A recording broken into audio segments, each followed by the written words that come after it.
ٹھیک ہے۔ اس وقت فریہ کا ذہن بالکل خالی تھا۔ اس نے بس فطری طور پر ہاں کر دی۔ میں تمہارا انتظار کروں گی۔ کال بند کرنے کے بعد فریہ کو یاد آیا کہ وہ ابھی ناشتہ کر چکی ہے، لیکن کون وزیر اعظم کی بیوی سے ملاقات کا موقع کھو سکتا ہے؟ فریہ اپنی تقدیر قبول کر کے آہ بھری۔ واقعی وزیر اعظم کے بیٹے کے ساتھ تعلق آسان نہیں تھا۔ تقریباً 50 منٹ بعد وہ اس کیفے میں پہنچی جہاں ہانیہ نے کہا تھا۔ ناشتے کا کیفے اب خالی ہو چکا تھا، شاید کسی خاص شخصیت کی موجودگی کی وجہ سے۔ دروازے پر گارڈز کھڑے تھے، باہر والوں کا آنا جانا منع تھا۔ ہانیہ ایک پرائیویٹ روم میں بیٹھی تھی۔ کیفے کے مینیجر نے خوف سے مختلف ناشتے کے ڈشز لا کر رکھ دی۔ شاید وہ آج تک کی سب سے معزز شخصیت تھی جس کی وہ خدمت کر رہا تھا۔ اگر اس کا پتہ چلتا تو وہ اپنی زندگی بھر اس پر فخر کرتا۔ بڑی ماں، فریہ نے ہمت کر کے اندر قدم رکھا۔ ہانیہ نے مسکرا کر سر ہلایا۔ پھر مینیجر سے کہا، ٹھیک ہے، تم اپنا کام جاری رکھو، کچھ کھا لو۔ ہانیہ نے کانٹے کو اٹھایا۔ بہت دن ہو گئے مجھے باہر ناشتہ کیے۔ میں نے سنا ہے یہاں کا کھانا برا نہیں ہے۔ کہ تم یہاں پہلے آ چکی ہو؟ نہیں، فریہ نے سر ہلایا۔ وہ بے دھیانی سے کانٹے سے کچھ کھا کر کھانے لگی۔ وہ تو بھول ہی گئی کہ پہلے ہی کھانا کھا چکی ہے۔ کچھ کیلے کا کیک کھانے کے بعد ہانیہ نے فریہ کو دیکھا اور مسکرائی۔ تم بہت نروس لگ رہی ہو۔ فریہ شرمندہ ہوئی۔ کیا یہ اتنا واضح تھا؟ شاید اسے ایسا نہیں ہونا چاہیے تھا۔ اس نے بس کہا، بڑی ماں، چونکہ آپ نے مجھے بلایا ہے تو یقینی طور پر آپ کو مجھ سے کچھ کہنا ہے۔ جو بھی کہنا ہے کہہ سکتی ہیں، میں ذہنی طور پر تیار ہوں۔ آپ مجھے ڈانٹ بھی سکتی ہیں، تم ذہنی طور پر تیار نہیں لگ رہی۔ ہانیہ نے پرسکون انداز میں گرم دودھ کا گھونٹ لیا۔ تم تو پریشان بھی لگ رہی ہو۔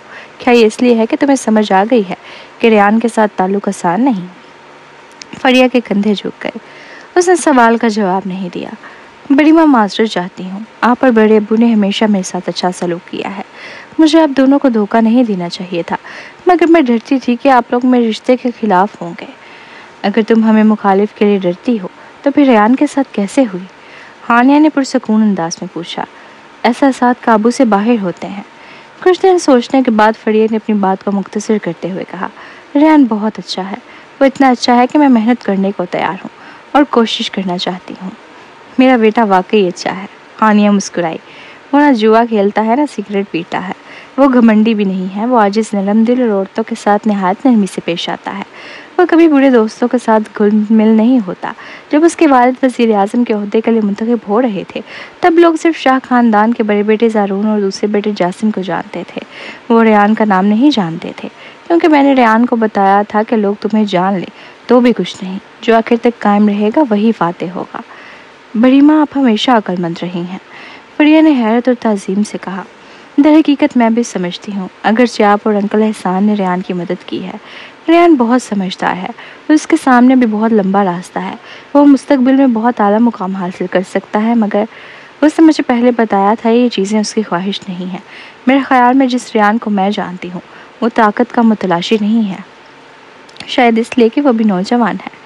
ہانیہ نے جان بوجھ کر کہا، چاہے وہ کتنا ہی سمجھدار کیوں نہ ہو، اس سال وہ صرف 26 سال کا ہے۔ محبت میں وہ ابھی بھی بے صبر ہوگا۔ میں اپنے بیٹے کو اچھی طرح جانتی ہوں، وہ بہت حوصلہ مند ہے، بس اسے عارضی طور پر چھپایا ہوا ہے۔ فریہ دنگ رہ گئی، لیکن وہ زیادہ حیران نہیں ہوئی۔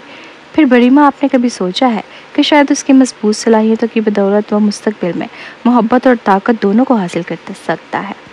کیا تم جانتی ہو کہ اس راستے پر چلنا کتنا مشکل ہوگا؟ ہانیہ نے خلوص کے ساتھ فریہ کو بتایا، تم ہماری بڑی بیٹی ہو اور ریان کی کزن کی سابق بیوی۔ یہ ایک حقیقت ہے جو کبھی مٹائی نہیں جا سکتی۔ صحیح ہے، تم دونوں صرف ملاقات کر رہے ہو۔ اگر ریان کوئی عام شخص ہوتا تو کوئی تم دونوں پر شک نہ کرتا، لیکن وہ وزیر اعظم کا بیٹا ہے۔ اس کے ہر لفظ اور عمل پر سب کی نظر ہوگی۔ اس کے علاوہ انٹرنیٹ پر بہت سے لوگ جیسے زارون بھی ہوں گے۔ ان لوگوں کی بدگوئیاں بڑھتی جائیں گی اور آخر کچھ لوگ یہ بھی یقین کرنے لگیں گے کہ تمہارا اور اس کے درمیان شادی کے دوران تعلقات تھے۔ فریہ کے خوبصورت چہرے پر ہلکا سا بدلاؤ آیا۔ ہانیہ نے نرم انداز میں بھری، ریان کے معاملے میں تو یہ صرف اس کے کیریئر کو نقصان پہنچا سکتا ہے، لیکن تمہارے لیے یہ زیادہ سخت ہوگا۔ دنیا عورتوں پر ہمیشہ سخت رویہ رکھتی ہے۔ انٹرنیٹ پر ملنے والے تلخ الفاظ تم پر سونامی کی طرح حملہ آور ہوں گے۔ اگر حالات مزید خراب ہوئے تو یہ فرقوسبی کی شہرت کو بھی متاثر کرے گا، کیونکہ تم اس کی بانی ہو۔ فریہ کا سینہ اچانک ایسا بھاری محسوس ہوا جیسے کوئی اسے دبا رہا ہو۔ وہ سائبر بولنگ کی طاقت کو بخوبی جانتی تھی، اس لیے وہ خوفزدہ اور گھبرائی ہوئی تھی۔ فریہ، مجھے یقین کرو، میرا مطلب یہ نہیں کہ تمہیں مشکل میں ڈالوں۔ میں تمہیں ریان کے ساتھ تمہارے تعلقات کی وجہ سے ناپسند نہیں کرتی۔ ہم پہلے بھی ساتھ وقت گزار چکے ہیں۔ تم ایک اچھی بچی ہو۔ ہانیہ نے سنجیدگی سے کہا، میرا مسئلہ یہ نہیں ہے کہ تم طلاق یافتہ ہو۔ ایک طلاق یافتہ عورت کو بھی خوشی حاصل کرنے کا حق ہے۔ میری اصلی فکر وہ تعلق ہے جو تم اور ریان کے درمیان ہے۔ یہ دنیا تم جتنی صاف نہیں ہے۔ بہت سے لوگ بہت گندی سوچ رکھتے ہیں۔ کیا تم سمجھتی ہو؟ ہاں سمجھتی ہوں۔ فریہ نے اپنے کپ سے گھونٹ لیا لیکن ذائقے سے لطف نہیں اٹھا سکی۔ اس کا ذہن مکمل طور پر الجھا ہوا تھا، اور بہت سے لوگ بھی یہی سوچ رکھتے ہوں گے۔ وہ سچائی پر یقین نہیں کریں گے، بس اپنی رائے کی بنیاد پر دوسروں کو تسلیل کریں گے۔ ماضی میں اوشر کارپوریشن کو زارون کی بدنامی کی وجہ سے بائیک آؤٹ کیا گیا تھا۔ وہ صنعت میں مکمل طور پر غائب ہو گئی تھی۔ اگر فریہ بھی اسکینڈل میں پھنس گئی تو کیا ہوگا؟ پھر کوسبی کا کیا ہوگا؟ پھر کوسبی صرف فریہ کی نہیں تھی، یہ وہاں کام کرنے والے سب کے لیے تھی۔ اچھی طرح سوچو، ہانیہ نے نرمی سے کہا۔ ریان نے کہا ہے کہ تم دونوں صرف ملاقات کر رہے ہو، یہ معلوم نہیں کہ تم دونوں شادی کرو گے یا نہیں۔ وہ ٹھیک کہہ رہا ہے۔ میں بھی پوچھنا چاہتی ہوں کہ کیا واقعی یہ رشتہ کے لیے سب کچھ داؤ پر لگانے کے قابل ہے؟ اور تم ابھی ایک ناکام شادی سے نکلی ہو۔ میرے خیال میں تم اگلے 3-4 سالوں تک دوبارہ شادی میں نہیں پڑو گی۔ فریہ نے مایوسی سے مسکرایا۔ کوئی اور اتنی باریکی سے لوگوں کے دل کو نہیں جانتا جتنی باریکی سے ہانیہ جانتی تھی۔ وہ بالکل درست کہہ رہی تھی۔ دوسرے لوگ اپنی شادی کے لیے سب کچھ کرتے ہیں، مگر فریہ اور ریان صرف ایک دوسرے کے ساتھ تعلق میں ہیں۔ کہ یہ پھر کوسبی کی شہرت اور بنیاد کو خراب کرنے کے قابل تھا، جو آخر کار مستحکم ہوئی تھی؟ فریہ بے یقینی میں تھی۔ آج تک اس نے بار بار ناکام رشتے دیکھے تھے۔ اس نے یہ سمجھا تھا کہ صرف اس کا کیریئر اسے دھوکہ نہیں دے گا، کم از کم جب دنیا اسے چھوڑ دے گی تب بھی اس کے پاس کچھ ہوگا۔ کھانے کے بعد ہانیہ کھڑی ہو گئی۔ میرا ایک اجلاس ہے، میں پہلے چلتی ہوں۔ تم جب فرصت ہو تو سرکاری رہائش کا آنا، میں بھی زاریہ کو بہت یاد کرتی ہوں۔ ٹھیک ہے۔ فریہ اپنی سکڑ گئی جسم کے ساتھ کھڑی ہو گئی۔ بڑی ماں، اگر میں ریان کے ساتھ تعلق قائم رکھنے پر قائم رہوں، کیا مجھ سے ناراض ہو جائیں گی؟ میں تم سے ناراض نہیں ہوں گی، نہ ہی میں تمہارے اور ریان کے بیچ دنیا ڈالنے کی پوری طاقت لگا دوں گی۔ میں برائی اور نرمی مجھے ایسے کام کرنے نہیں دیتی۔ ہانیہ نے سنجیدگی سے کہا، میں بس تمہیں یہ بتانا چاہتی ہوں کہ بعض معاملات میں حالات بدلنا ممکن نہیں ہوتا۔ ایک فیصلہ بہت سے لوگوں کی تقدیر بدل سکتا ہے۔ کوئی نہیں جانتا کہ تم دونوں مل کر تمام مشکلات کو عبور کر پاؤ گے یا پھر مستقبل میں ایک ناخوش جوڑے کی صورت میں ختم ہو جاؤ گے۔ یہ کہہ کر وہ چلی گئی۔ فریہ وہاں جمی ہوئی بیٹھی رہی، خود کو بے ہوش سی محسوس کر رہی تھی۔ کچھ دیر بعد پرائیویٹ روم کا دروازہ زور سے کھلا۔ ریان بے چینی کے ساتھ اندر آیا۔ فریہ، میں دیر ہو گئی کہ میری ماں نے تم سے کوئی برا کلام کیا؟ فریہ نے سر اٹھایا اور خالی خالی نظروں سے اسے گھورا۔ یہی وہ شخص تھا جس سے وہ بھی محبت کر رہی تھی۔ وہ اتنا نوجوان، خوبصورت، ذہین اور صاف دل تھا۔ اگر وہ اپنا تعلق جاری رکھیں تو کیا وہ سب مشکلات کو مل کر عبور کر پائیں گے، یا پھر ایک ناخوش جوڑے کی صورت میں ختم ہو جائیں گے؟ کیا ہوا؟ کچھ کہو۔ کیا میری ماں نے تمہیں کوئی تکلیف دہ بات کہی؟ اس کی خالی اور بے بس ادا دیکھ کر ریان بہت پریشان ہو گیا کہ وہ سیدھا اس کرسی سے اٹھا کر اپنی باہوں میں لے آیا۔ نہیں، جہاں تک مجھے معلوم ہے میری ماں ایسا نہیں کرے گی۔ ریان نے اس کا چہرہ تھاما اور اس کے خوبصورت چہرے پر گھبراہٹ چھا گئی۔ تاہم میری ماں کافی زبان کی تیز ہے۔ مجھے فکر ہے کہ اس نے تمہیں چھوڑنے پر مجبور کر دیا ہوگا۔ میں صبح جلدی آنا چاہتا تھا مگر کام میں الجھا رہا۔ دل ہی دل میں فریہ نے تلخی سے مسکرا دیا۔ وہ اپنی ماں کو اچھی طرح جانتا تھا۔ تمہیں آج کام کرنا ہے نا؟ کیا تم ایسے ہی چلے جا سکتے ہو؟ جلدی کرو اور کام پر واپس جاؤ۔ میں واپس نہیں جا رہا، تمہارے ساتھ کچھ غلط ہے۔ ریان نے اسے غور سے دیکھا۔ ریان، کیا تم میرے لیے اپنا کام نظر انداز کرنا بند کر سکتے ہو؟ اس وقت فریہ صرف اکیلے رہنا چاہتی تھی۔ تمہارا فرض ہے کہ قوم اور شہریوں کی خدمت کرو، اس لیے تمہیں کام کو ترجیح دینی چاہیے۔ تعلقات بعد میں آ سکتے ہیں۔ اب وقت بہت حساس ہے، میرے لیے تم میری اولین ترجیح ہو۔ ریان نے اس کا بازو تھام لیا اور اس کی آواز میں بے چینی تھی۔ مجھ سے شہریوں کی خدمت کے بارے میں بات مت کرو، میں صرف ایک عام سرکاری ملازم ہوں، وزیر اعظم نہیں۔ لیکن اگر تم ایسا کرتے رہے تو اپنے والدین کو مایوس کرو گے اور سوچیں گے کہ میں تمہاری پیشہ ورانہ زندگی پر اثر انداز ہو رہی ہوں۔ فریہ نے اسے دھکا دیا۔ کام پر واپس جاؤ۔ جب تک تم مجھے واضح طور پر نہیں بتاتی کہ میری ماں نے تم سے کیا کہا، میں یہاں سے نہیں جاؤں گا۔ ریان سیدھے کرسی پر بیٹھ گیا۔ اس کی بے شرمی سے فریہ کی بویں تنگ ہو گئی۔ بڑی ماں نے کہا، بہت سے لوگ زارون جیسے ہیں۔ ریان، چاہے تمہارے والدین تم پر کچھ نہ کر سکیں، عوام ہمیں کیسے دیکھیں گے؟ کیا وہ یہ نہیں سوچیں گے کہ ہم دونوں کے درمیان شادی سے پہلے کوئی تعلق تھا جیسے زارون نے سوچا تھا؟ فریہ نے گھبرا کر ریان کو دیکھا۔ اس دنیا میں بہت سے لوگ خراب سوچ رکھتے ہیں۔ تم نے کبھی بے قصور ہونے کے باوجود غلط الزام کا سامنا نہیں کیا۔ چاہے تم کتنا ہی دلائل دو، وہ بے سود ہے۔ وہ بے بس اور مایوسی کا احساس بہت برا ہوتا ہے۔ میں تمہارے لیے اس کا سامنا کر سکتی ہوں، مگر میرے والدین اور بچہ ہیں۔ اس کے علاوہ میں فرق عصبی کی بانی ہوں۔ اگر کچھ غلط ہوا تو میں سبی اور بہت سے جذبہ مند ملازمین کے لیے خود کو قصوروار سمجھوں گی۔ جب زاریہ بڑی ہوگی تو شاید اسے بھی لوگ پرکھیں گے۔ ریان کی نظر گہری ہو گئی۔ فریہ، تم نے کل مجھے وعدہ کیا تھا اور آج ایک دن میں مجھ پر شک دکھانے لگ گئی ہو۔ کیا تم عوام کو کمنٹس کرنے سے روک سکتے ہو؟ کیا تم ہماری فیئر کی افواہوں کو پھیلنے سے روک سکتے ہو؟ یہ ناممکن کام ہے، فریہ نے پیلے چہرے کے ساتھ کہا۔ دوسرے جلد یا بد دیر حقیقت جان جائیں گے۔ اگر حالات خراب ہوئے تو صرف میں متاثر نہیں ہوں گی، بلکہ یہ لوگ یہ بھی کہیں گے کہ تم نے کسی کی بیوی کو بہکایا۔ تو کیا تم ہار ماننے والی ہو؟ ریان کی آنکھوں میں غصہ بھرا تھا۔ مجھے نہیں معلوم، کیا تم مجھے چند دنوں کے لیے پرسکون رہنے دو گے؟ فریہ نے آنکھیں سر کیے ہوئے درخواست بھری نظروں سے اس کی طرف دیکھا۔ میں اعتراف کرتی ہوں کہ میں گھبرائی ہوئی اور کمزور ہوں۔ میں تم جتنی مضبوط نہیں ہوں۔ میں نے بہت کچھ سہ لیا ہے اور بار بار دھوکہ کھایا ہے، اس لیے میں ڈرتی ہوں اور خود اعتمادی میں کمی ہے۔ ریان نے کچھ دیر کے لیے بے دھیانی سے اس پر نظر رکھی۔ اس کی آنکھوں میں مایوسی، دل شکستگی اور غصے کے آثار تھے۔ لگتا تھا کہ وہی تھا جو ان رشتے کو آگے بڑھا رہا تھا، بغیر کسی چیز اور پرواہ کیے۔ اس نے سب کچھ منصوبہ بند کیا تھا اور اپنے ہاتھ اس کی طرف بڑھائے تھے، مگر وہ کچھ ایسی تھی جیسے کچھوا اپنے کھول میں لپٹا ہوا ہو، سر باہر نکالنے سے ڈرتا ہو۔ دونوں کچھ دیر خاموش رہے اور ایک دوسرے کا سامنا کیا۔ ریان نے افسردہ چہرے کے ساتھ 2 قدم پیچھے ہٹے۔ ٹھیک ہے، اس نے سر ہلایا، میں تمہیں وقت دوں گا، لیکن اگر میں تمہارے لیے 99 قدم چلا اور تم 1 قدم بھی آگے نہیں بڑھاؤ گی تو میں کچھ نہیں کر سکتا۔ یہ کہہ کر وہ مڑا اور دروازہ زور سے بند کر کے چلا گیا۔ فریہ نے آنکھیں بند کی اور آنسو فوراً بہہ نکلے۔ یہ بات نہیں تھی کہ وہ آگے قدم بڑھانے سے انکار کر رہی تھی، وہ اس لیے ڈری ہوئی تھی کہ اگر وہ قدم بڑھاتی تو اسے مل کر چلنے کے لیے موڑ الزام ٹھہرایا جائے گا، اور زارون ایک بارودی بم تھا۔ اس کے دیوانہ وار رویے کو دیکھ کر کیا وہ معاملہ ختم ہونے دے گا؟ چکر کھاتے ہوئے دفتر گئی اور لیبارٹری کے بجائے صدر کے دفتر گئی۔ صبرین نے فریہ کو پریشان اور منتشر دیکھا تو حیران رہ گئی۔ سبی، وہ پہلے ہی میرے اور ریان کے تعلق کے بارے میں جان چکے ہیں۔ فریہ نے صبرین کو گلے لگایا اور آنسو بہائے۔ اس نے ہچکچاتے ہوئے صبرین کو جو کچھ ہوا بتایا۔ مجھے لگتا ہے کہ ریان مجھ سے مایوس ہے۔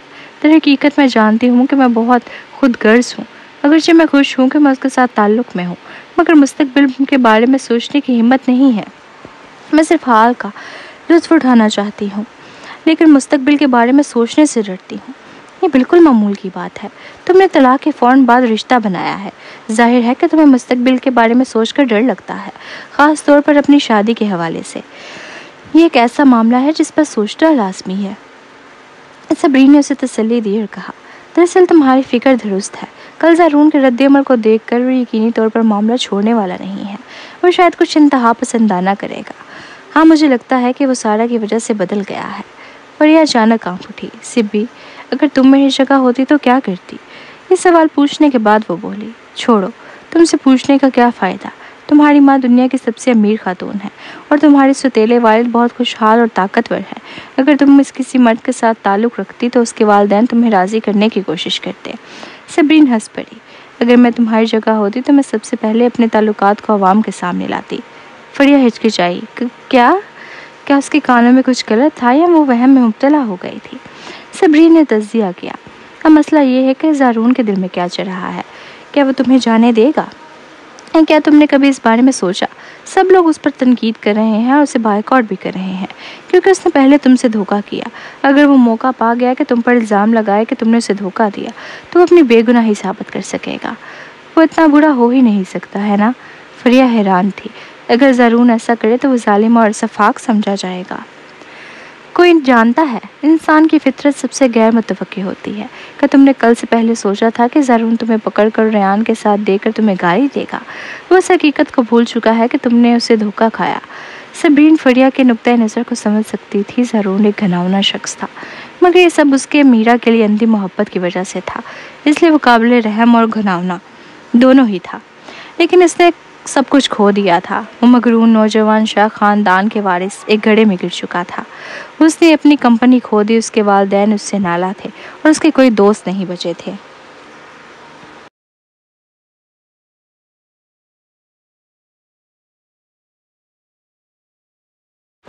حتیٰ کہ وہ اپنی سابق بیوی کو بھی واپس نہیں پا سکا جو اب اس کے کزن کے ساتھ رشتے میں تھی۔ کیسے افسوس تھا کہ اس نے پہلے فریہ کی قدر نہیں کی۔ یہ امر رنجیدہ تھا۔ صبرین کو بھی یقین نہیں تھا۔ زرون کے رد عمل کو دیکھتے ہوئے وہ پچھتاوا نہیں کھا رہا تھا۔ وہ دوسروں کا الزام دیتا اور خود کو مظلوم بناتا تھا۔ شہزام کے واقعے کے بعد میں نے نفسیات کے بارے میں تحقیق کی، صبرین نے کہا۔ کچھ لوگ لاشعوری طور پر ذمہ داری دوسروں پر ڈال دیتے ہیں۔ وقت کے ساتھ یہ ان کی عادت بن جاتی ہے۔ مثال کے طور پر زرون، اس سے تمہیں حاملہ کیا مگر فطری طور پر تم پر الزام لگایا کہ تم نے اسے بہکایا اور امیر خاندان میں شادی کرنا چاہتی ہو۔ وہ خود کو قصوروار نہیں سمجھتا۔ جب وہ پوری رات کسی اور عورت کے ساتھ گزارتا ہے تو وہ تم پر الزام لگاتا ہے کہ تم اس پر اعتماد نہیں کرتی۔ وہ یہ نہیں سمجھتا کہ وہ شادی شدہ ہے تو اپنی حرکتوں پر نظر رکھنی چاہیے، اور نہ ہی وہ یہ غلط سمجھتا ہے کہ اس نے تم سے طلاق لے لی ہے، بلکہ وہ تمہیں بد کردار سمجھتا ہے۔ اسے لگتا ہے کہ تم طلاق اور ترک کیے جانے کے لائق ہو۔ اس لیے میں نے گیرٹ کو جھوٹا ڈرامہ کرنے کے لیے رکھا تاکہ زرون وہ منظر دیکھ سکے۔ اس طرح اس کے پاس کوئی بہانہ نہ رہے۔ صبرین نے دفتر کی کرسی پر بیٹھتے ہوئے ایک کاغذ نکالا اور فریہ کے ساتھ اپنا تجربہ شیئر کیا۔ کوئی یہ مرد نہیں مانے گا کہ اسے بیوقوف بنایا گیا ہے۔ زرون میرا کے لیے ہر قسم کے بہانے ڈھونڈے گا۔ مثال کے طور پر میرا نے اسے چھوڑا، پھر بھی وہ اس پر یقین کرتا رہا کیونکہ زرون اپنی ناکامی نہیں مانتا۔ جو بہانے وہ میرا کے لیے ڈھونڈتا ہے وہ اپنے اعمال کو جائز قرار دینے کے لیے استعمال کرتا ہے۔ وہ میرا کے عشق میں مبتلا تھا اور سوچتا تھا کہ وہ ابھی بھی اتنا دلکش ہے کہ اسے گہری محبت مل سکتی ہے۔ فریہ نے اپنے ہونٹ تھام لیے اور الجھن کا اظہار کیا۔ کیا یہ بہت گہرا ہے؟ بہرحال تمہارا مطلب ہے کہ وہ ذمہ داری سے بچنے والا، مسائل سے گریز کرنے والا ہے نا؟ بالکل، صبرین نے سر ہلایا۔ جب میرا جیل گئی تو جب وہ تم سے ملنے آیا تھا تو وہ پچھتا رہا تھا، ہے نا؟ لیکن اس نے پچھتانا تھا کہ وہ میرا کے دھوکے میں آ گیا۔ وہ افسوس کر رہا تھا کہ وہ اتنا بیوقوف تھا کہ میرا کو نہ پہچان سکا۔ ہاں، یہ بالکل درست ہے، فریہ نے سر ہلایا۔ یہ سب بہت سادہ ہے۔ وہ میرا کو الزام دیتا ہے کہ اس نے تمہارے ساتھ اس کی شادی خراب کی، مگر وہ یہ نہیں جانتا کہ اصل مسئلہ وہ خود ہے۔ میرا نے اسے دھوکہ کیوں دی، نہ کہ تنویر یا کسی اور نے، صبرین نے طنزیہ انداز میں کہا۔ اب شاید وہ اپنے لیے ایک معقول وجہ ڈھونڈ چکا ہے اور پتہ چلتا ہے کہ وہ اتنا بیوقوف نہیں ہے، بلکہ تم ہی بد کردار ہو، ریان چلاک۔ تم نے پہلے ہی زرون کو چھوڑنے کا ارادہ کر لیا تھا، چاہے میرا نہ بھی ہوتی، تم اس کے ساتھ مطمئن نہ ہوتی۔ فریہ کا دل دہل گیا۔ اگرچہ موسم گرما قریب تھا مگر اس کے اندر ایک ٹھنڈک سی چھا گئی۔ اتنی حیران نہ ہو، صبرین نے بویں اٹھائیں۔ کیا تم سوچ رہی ہو کہ زرون ایسا کیوں کرتا ہے؟ مگر جاسم اور جاسمین ایسا نہیں کرتے، حالانکہ وہ سب ایک ہی والدین کے بچے ہیں۔ یزدانی صاحبہ، براہ کرم مشورہ دے، فریہ نے تعظیم سے کہا۔ بات سادہ ہے، زرون نے میرا کے ساتھ 10 سال سے زیادہ وقت گزارا ہے۔ شادی کے بعد وہ ایک ساتھ رہے اور میرا نے مسلسل اس کے ذہن کو قابو کیا۔ اس کے کردار کو دیکھتے ہوئے وہ اپنی غلطیوں کو جواز فراہم کر سکتی ہے اور خود کو سب سے بے گناہ مظلوم بنا سکتی ہے۔ یقیناً ضرور اس کے اثر میں رہا ہوگا۔ صبرین نے فریہ کو یاد دلایا کہ تم نے بھول گئی ہو کہ میرا نے جانوروں کے ساتھ زیادتی کی تھی۔ یہ ایک ظالمانہ فعل تھا۔ جب زرون نے بعد میں یہ بات جانی تو اسے بھی لگا کہ وہ ظالم ہے، لیکن آخرکار اس نے اس معاملے کو دبا دیا اور نظر انداز کر دیا۔ یہ کیا ظاہر کرتا ہے؟ یہ ظاہر کرتا ہے کہ اس کے اخلاقی معیار بار بار گر چکے ہیں۔ فریہ چونک گئی۔ اس نے اس بارے میں کبھی غور نہیں کیا تھا، مگر اب جب صبرین نے یاد دلایا تو اسے احساس ہوا کہ وہ شاید کبھی زرون کو، جو کبھی اس کا شوہر تھا، واقعی نہیں سمجھ پائے۔ اگر ممکن ہو تو وہ چاہتی تھی کہ زرون اتنا شرمندہ کن نہ ہو، کیونکہ وہ زاریہ کا والد تھا اور ایک ایسی حقیقت تھی جسے تبدیل نہیں کیا جا سکتا تھا۔ صبح کو فریہ نے لیبارٹری میں جانے کے بجائے دفتر میں بیٹھ گئی۔ جب دوپہر قریب ہوئی تو ونیسا نے کال کی۔ فریہ، چلو دوپہر کا کھانا ساتھ کھاتے ہیں۔ خاتون ونیسا، آج صبح میں نے اپنی بڑی ماں کے ساتھ ناشتے میں شرکت کی۔ فریہ نے آداب کے تبادلے کی زحمت نہیں کی اور سیدھے سوال کیا، کیا مجھے ریان سے علیحدہ ہونے کے لیے راضی کرنا چاہتی ہیں؟ ونیسا بے بسی سے بولی، ہاں فریہ، ہم خوش ہیں کہ تم نے نئی زندگی شروع کی ہے، مگر وہ لڑکا ریان نہیں ہونا چاہیے۔ میری بات سنو اور اس سے رشتہ ختم کر دو، یہ سب کے لیے بہتر ہوگا۔ شہزادہ کل رات سوئے نہیں اور آخر یہ سب کتنا بے وقوفانہ ہے، اور ہاں، زرون بھی اس بات کو قبول نہیں کر پا رہا۔ میں تمہاری بھلائی کے لیے کہہ رہی ہوں، ونیسا نے سنجیدگی سے کہا۔ اپنے بیٹے کو سنبھال نہیں پا رہی تھی۔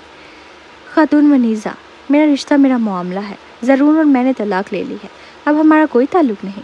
اگر کوئی مجھے روکنا چاہے تو وہ ریان کے والدین ہوں گے، نہ کہ آپ۔ میں بہت مصروف ہوں، اب اجازت دیں۔ فریہ نے فون بند کر دیا۔ اس وقت وہ بہت پریشان تھی۔ اس رشتے کا زرون سے کیا تعلق تھا؟ کہ اسے کسی رشتہ بنانے کے لیے زرون کی اجازت لینا ضروری تھی؟ وہ کون تھا کہ اسے ایسا حق حاصل تھا؟ جتنا زیادہ فریہ سوچتی اتنا ہی اس کا غصہ بڑھتا۔ وہ دوپہر کو کام پر بھی نہیں گئی اور جلدی گھر روانہ ہو گئی۔ جب وہ محلے کی گرے کے قریب پہنچی تو اچانک اس سیاہ کار دوسری طرف سے تیز رفتاری سے آتی دکھائی دی۔ حیران ہو کر فریہ نے بریک لگائی تاکہ ٹکرانے سے بچ سکے۔ وہ کار سے اتری اور بولی، کیا تمہیں گاڑی چلانا آتا ہے؟ فریہ بات مکمل کرنے سے پہلے زرون سیاہ گاڑی سے باہر نکلا۔ اس کی مونچھیں اگائی تھیں اور اس کی آنکھیں خون کی طرح سرخ تھیں۔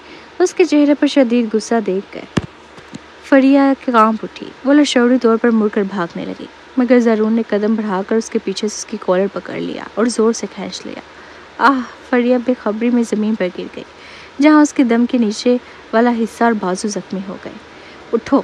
زرون اپنی عقل کھو بیٹھا تھا اور اسے زبردستی کھینچ کر اٹھایا، پھر اسے سیاہ گاڑی کی طرف گھسیٹ کر ڈالنا چاہا۔ کیا کر رہے ہو زرون؟ مجھے چھوڑ دو۔ فریہ نے صبرین کی باتیں یاد کی، پھر زرون کے بھیانک چہرے کو دیکھ کر ڈر گئی۔ وہ کسی صورت بھی گاڑی میں نہیں جائے گی۔ اس نے مزاحمت کی کوشش کی۔ چلو لڑو۔ زرون نے غصے سے اس کا گلا دبا دیا۔ فریہ میں تمہیں آخری بار عزت دے رہا ہوں، نہ شکری مت بنو۔ تم پاگل ہو، تم نے اپنا دماغ کھو دیا ہے۔ فریہ غصے میں چیخی، مدد کرو۔ زرون نے اس کا منہ بند کر دیا۔ ٹھیک ہے، اگر تم میری گاڑی میں نہیں جانا چاہتی تو پھر اپنی گاڑی میں چلے۔ فریہ شدید درد میں تھی اور اس کی آنکھیں سرخ ہو گئی تھی۔ چونکہ اس کا منہ بند تھا اس لیے اس فوراً اپنی پوری طاقت سے لات مار رہی تھی۔ بس کرو۔ اسی وقت ایک خاکستری رنگ کی گاڑی تیز سے ان دونوں کے سامنے رکی، پھر دو مضبوط مرد گاڑی سے باہر نکلے۔ زرون، فوراً مس شیخ کو چھوڑ دو، ورنہ ہماری بے ادبی کا الزام مت دینا۔ کالے کوٹ میں ملبوس شخص نے زرون کو خبردار کیا اور دوڑتے ہوئے ان کے قریب پہنچا۔ زرون نے اپنی آنکھیں تنگ کی اور فریہ کو شخص کی طرف دھکا دیا۔ کھوٹ والا شخص فوراً فریہ کو سنبھالا اور فکر مند ہو کر پوچھا، مس شیخ، کیا آپ ٹھیک ہیں؟ چھوٹے نوجوان شاہ نے ہمیں آپ کی حفاظت کے لیے بھیجا ہے، جلدی پولیس کو کال کریں۔ فریہ تیزی آواز میں چلائی، یہ مجھے اغوا کرنا چاہتا تھا۔ میں نے کب تمہیں اغوا کیا؟ میں تو بس تمہیں گاڑی میں بات کرنے کے لیے لے جا رہا تھا۔ زرون نے اپنی بھویں اٹھائی اور سفید دانت دکھائے۔ تم نے ابھی میری گاڑی کو لگانے کی کوشش کی، اس لیے میں غصے میں آ گیا۔ تم؟ فریہ نے زرون کے چہرے کو گھونٹتے ہوئے ایک سرد جھونکا محسوس کیا۔ وہ خوفناک تھا۔ وہ کیسے ایسا ہو گیا؟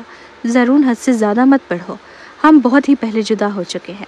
فریہ بے اختیار چلائی، کیا تم مجھے پریشان کرنا بند کر سکتے ہو؟ میں نے کبھی تمہیں غلط نہیں کہا، نہ ہی شادی کے دوران تم سے دھوکہ دیا۔ میں بے گناہ ہوں۔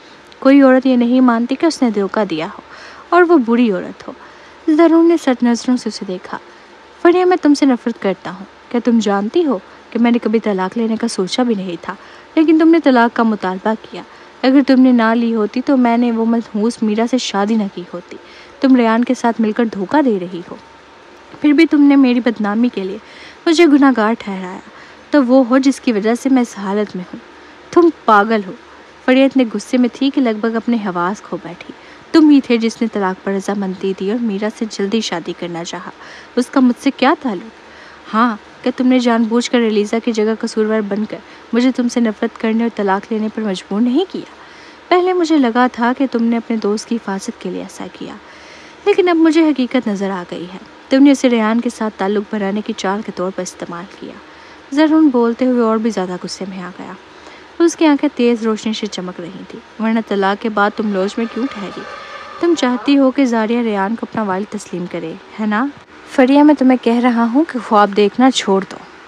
فریہ خوفزدہ تھی۔ وہ واقعی خوفزدہ تھی۔ وہ پہلے کس قسم کے انسان سے شادی کر چکی تھی؟ ضرور، میں تمہیں دوبارہ کہہ رہی ہوں کہ میں نے تمہیں کبھی غلط نہیں کیا۔ غصے میں آ کر فریہ نے اپنے خیالات الفاظ میں ڈالے۔ میں تم سے بچنے کے لیے لوج میں ٹھہری رہی۔ تم سوچتے ہو کہ میں بے وفا ہوں، ہے نا؟ میں تمہیں بتانا چاہتی ہوں کہ ایسا نہیں تھا۔